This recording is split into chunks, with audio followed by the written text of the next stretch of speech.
El amanecer del 14 de agosto de 1884 nunca debería haber existido en el lago de Pátzcuaro.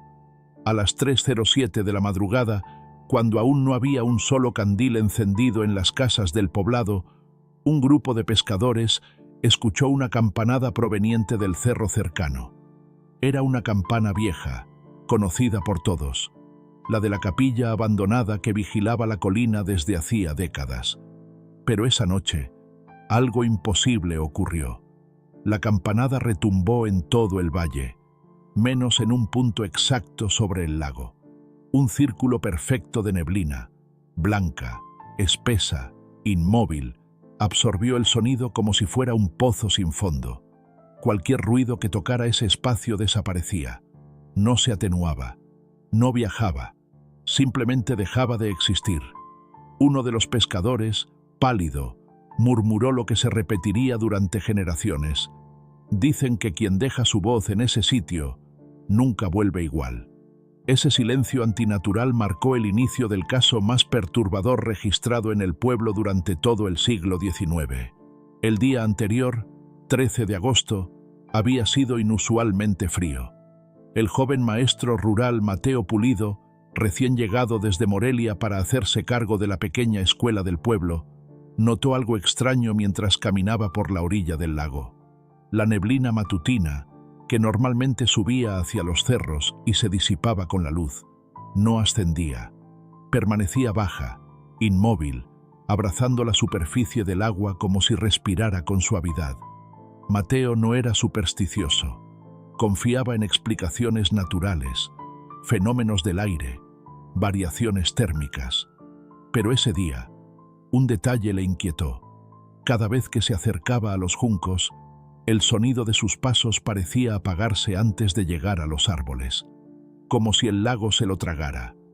Esa tarde visitó a don Evaristo, un pescador anciano que le habló de un punto extraño en el agua.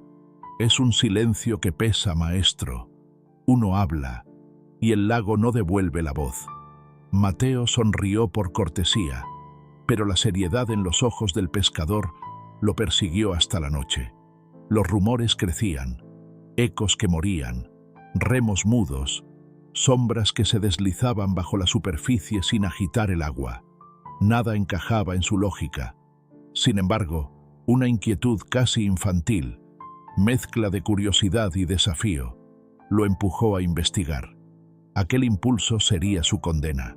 A las 2:40 de la madrugada del 14 de agosto, Mateo salió hacia el lago acompañado por dos de sus alumnos mayores, Hilario y Serafín. El cielo estaba completamente oscuro. No había luna. El aire era tan frío que parecía quemar la piel. Los tres subieron a una pequeña canoa escolar. Las linternas de aceite apenas iluminaban el borde de la embarcación. «Maestro, ¿estamos seguros de esto?», susurró Hilario. «Solo quiero comprobar algo», respondió Mateo, aunque su voz temblaba. Remaron hacia el centro, siguiendo la descripción de los pescadores. No tardaron en verlo. Un círculo perfecto de neblina, de unos 10 metros de diámetro, suspendido como una columna vertical. Al acercarse, el ambiente cambió. El olor a humedad se volvió denso, la temperatura cayó, y los sonidos del mundo comenzaron a desvanecerse. Primero el viento, luego el roce de los remos, después incluso su propia respiración. «Maestro, el lago está callado», dijo Serafín con evidente pavor. Cuando la canoa cruzó el borde del círculo, ocurrió lo impensable. El sonido dejó de existir. La linterna cayó sobre la madera sin producir golpe alguno. Hilario gritó, y no se oyó nada. Era como navegar dentro de un lugar donde la voz no tenía derecho a nacer. Dentro del círculo, Mateo quiso probar su hipótesis. Abrió la boca. Intentó pronunciar su nombre.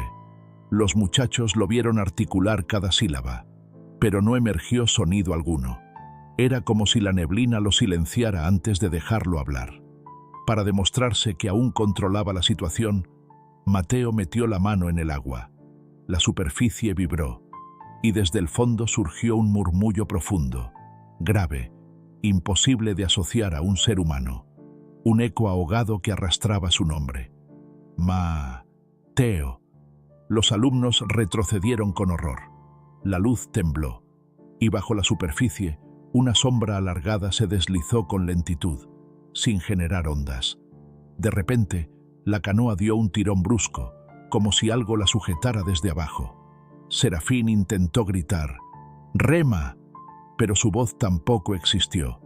Entonces ocurrió el detalle imposible que marcaría el destino del lago. Sobre la superficie del agua, justo frente a ellos, apareció una huella mojada, como si una mano invisible hubiera sido apoyada allí segundos antes. No había nadie, ni otra embarcación, ni movimiento. La huella se deshizo con la misma rapidez con la que había aparecido, y desde el fondo, la voz volvió, más lenta, más densa. «Vuelve. La voz no es tuya». Los alumnos, desesperados, remaron como nunca. Al salir del círculo, los sonidos regresaron de golpe. Viento, chapoteos, jadeos. «¡Maestro! ¡Reme!», gritó Hilario. Pero Mateo permaneció inmóvil. Algo en su voz había cambiado para siempre. Durante los días siguientes, los habitantes del pueblo intentaron explicar lo ocurrido. Los más prudentes decían que se trataba de un fenómeno acústico extraño, producto de la humedad suspendida en el valle, la forma irregular de los cerros, corrientes térmicas sobre la superficie, capas densas de niebla que atrapaban la vibración del aire. Otros mencionaron antiguas depresiones subacuáticas capaces de apagar sonidos. Un agrimensor llegado desde Morelia propuso la idea de una anulación acústica, un fenómeno observado en ciertos lagos remotos. Pero nadie podía explicar el silencio absoluto, la supresión completa de la voz humana, la sombra sin ondas, la huella mojada sobre la superficie, el murmullo que llamaba desde el fondo. Lo peor fue Mateo. No habló por 3 días, no por mudez, sino porque aseguraba que, cuando intentaba pronunciar una palabra, otra voz le respondía desde dentro de la garganta. Una voz más vieja, más pesada, más profunda. Y cada amanecer, la neblina volvía al mismo sitio, exactamente al mismo punto. Mateo abandonó el pueblo semanas después. Nunca volvió. Los alumnos contaban que, antes de irse, les susurró una frase que ninguno quiso repetir. La laguna no guarda el silencio, lo colecciona.